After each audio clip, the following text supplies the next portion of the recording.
لوک سبھا میں وزیر اعظم مودی کے ذریعے بابری مسجد کی متنازع اراضی پر رام مندر بنانے کے لیے ٹرسٹ بنانے کا اعلان کر دیا گیا ہے۔ اس کے ساتھ ہی یو پی سنی سینٹرل وقف بورڈ کو 5 ایکڑ زمین دیے جانے کا بھی اعلان ہو گیا۔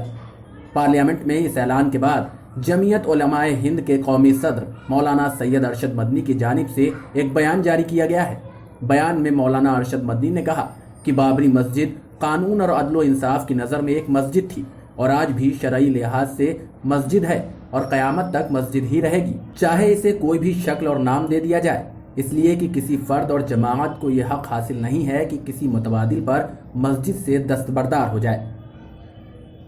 مولانا ارشد مدنی نے مزید کہا کہ جمعیت علماء ہند بابری مسجد حق ملکیت مقدمے میں شروع سے ہی فریق اول رہی ہے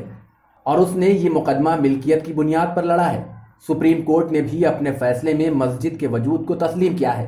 اس کے انہدام کو غیر قانونی قرار دیا، اس میں نماز پڑھنے کو تسلیم کیا، کھدائی کے ملبے میں مندر کے باقیات کی عدم موجودگی کو تسلیم کیا، لیکن اس کے باوجود سپریم کورٹ نے ہمارے خلاف فیصلہ سناتے ہوئے پوری زمین رام للا کو دے دی اور پھر معاوضے کے طور پر 5 ایکڑ زمین مسلمانوں کو دینے کا حکم صادر کر دیا۔ اس سلسلے میں ہم نے پہلے بھی کہا ہے اور آج بھی کہتے ہیں کہ ہم ابھی بھی اس کو مسجد ہی مانتے ہیں اور مسجد اللہ کا گھر ہوتا ہے۔ ٹیم اردو خبر۔